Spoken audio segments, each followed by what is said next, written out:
Hi guys, welcome back. I thought we would look into some more challenging stuff for standing and legs. So let's get warmed up. So standing up, feet about, hips width apart. I'm going to start bending one knee, rolling up onto the ball of the foot, coming up onto the big toe. I'm going to lift the foot as high as I can, lift the knee as high as I can. Minding that I'm not leaning backwards to do so, and I'm not arching forward to do so. So see if I can create a nice and deep hip flexion. Once that I feel that the leg doesn't go any higher, I'm going to reach with the hands to the back of the thigh, or if possible to the front of the knee. And then I'm just going to keep having the leg closer and closer to the chest. So see if you can think of pressing the thighs onto the belly, trying to bring the leg as high as possible. In the meantime, focusing on the standing leg, see if you can work hard on keeping the balance on that side. 3, 2, 1, and easing back, releasing the standing leg. I'm going to try again exactly the same on the other side. So bending the knee, rolling up onto the ball of the foot, up onto the big toe. I'm going to lift the big toe off the ground, and the same as I did on the other side, I'm going to bring the leg as high as I can. It doesn't matter if I can't go very high, but just to see if you can, focus on that hip flexion again. So making sure that there is no flexion into the back, there is no extension, I'm not leaning backwards, I'm just trying to carry the leg up a little bit higher, holding on to the back of the leg, front of the shin. If I can lift the leg reasonably high, and trying to bring the thighs close to the belly, as close to the chest as I can. 3, 2, 1, and releasing back, releasing the hip, releasing the leg. It's a little bit more movement. I'm going to try and see if I can warm up to the hip flexion a little bit more. So stacking the feet a little bit closer than hips width apart at this time. I'm going to tip forward from the hips, and then keeping the back nice and solid, nice and stiff. I'm going to hinge my way forward, and then I'm just going to extend my way back. So encouraging a gentle stretch through the hamstrings. See if you can, same as you did for the knee lift, for the hip flexion, make sure that the movement is coming from your hip joint. This time is the body moving down towards the legs instead of the leg moving up towards the body. So making sure that you're not rounding into the back, so the back is not hunching. I'm standing tall, I'm standing straight. Center connected, I've got nice good support, so nothing is creating pressure, creating pain into the back. If you feel that the movement feels a little bit easier, feels a little bit looser, a little bit smoother, then see if you can start loading a little bit more weight into it. So the next one, with the seat bends with the bum, I'm going to try and reach a sit on the back wall. With my fingertips, I'm going to try and touch the front wall. So I'm going to try and stretch myself a little bit longer, make myself a little bit heavier, and then coming back. Watch for the knees.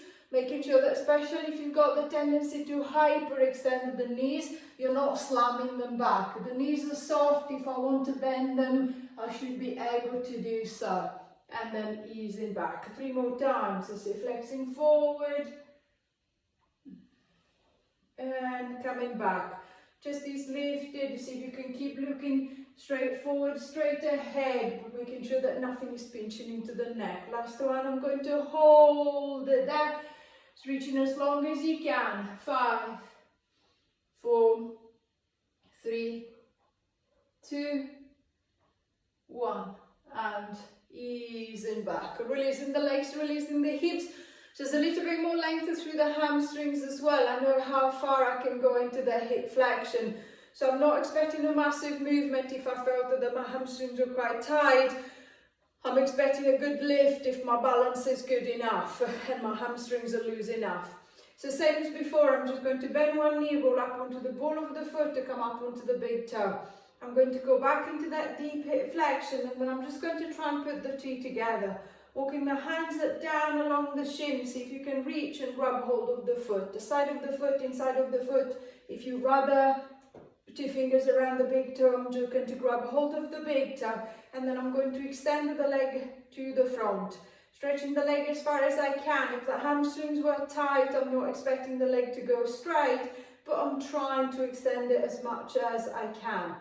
And then reaching into the leg, see if I can maintain a nice upright position through the back. 5, 4, 3, 2.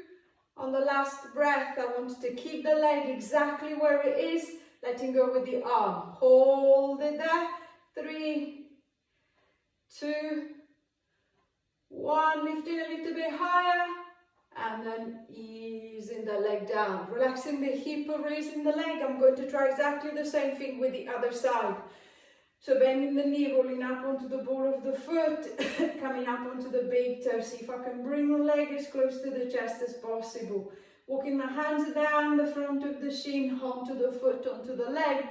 If you feel that you're struggling, so I can't get my hand to the foot, it's just too far to reach, you can always use a strap, a band to give you that little extra reach, but making sure that you're holding as close to the foot as possible.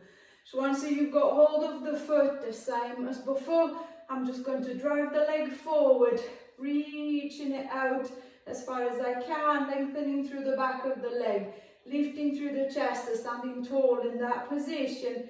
5, 4, 3, 2. On the next exhale, I'm going to keep the leg where I've managed to lift it. Let go with the arm. 3, 2, little bit higher, and easing the leg down. Relaxing the hip, releasing the leg.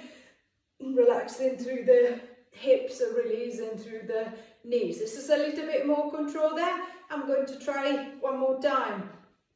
Changing it slightly this time.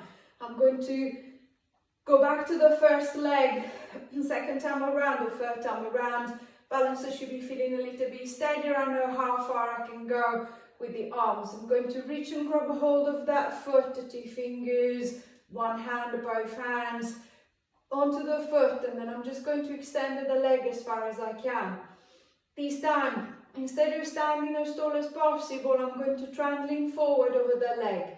So I'm going to reach with my left and my right hand around the foot, and then I'm just going to ease myself forward as if with the tip of the nose I was trying to touch the foot, to touch the shin. 3, 2, 1, and easing back, releasing the leg, releasing the standing leg. I'm going to try the same thing but working on the other side. So noticing how hard the standing leg is working, glutes, hip flexor, inner thigh, foot, all of the leg has to connect to hold you there. So same as before, I'm going to bend that left knee, the other knee, roll up onto the ball of the foot, lifting the leg up, walking the hand down and towards the foot, grabbing hold of the foot. I'm going to extend the leg as far as I can, and then same as I did before, same as I did on the other side. If I feel that I can go a little bit further, then I'm going to reach both hands around the foot. Think of pushing the foot into the hands and then pulling the foot with the hands at the same time. And then see if I can ease my way forward over the other leg. 5, 4, 3, 2, 1. And easing back, releasing the foot, releasing the leg, relaxing through the hips, releasing through the feet, through the knees. So since this is the challenge for today, let me know how it goes. Don't forget to share, and any requests, please ask. Just drop a line in the comment box below and I'll try to reply as quickly as I can.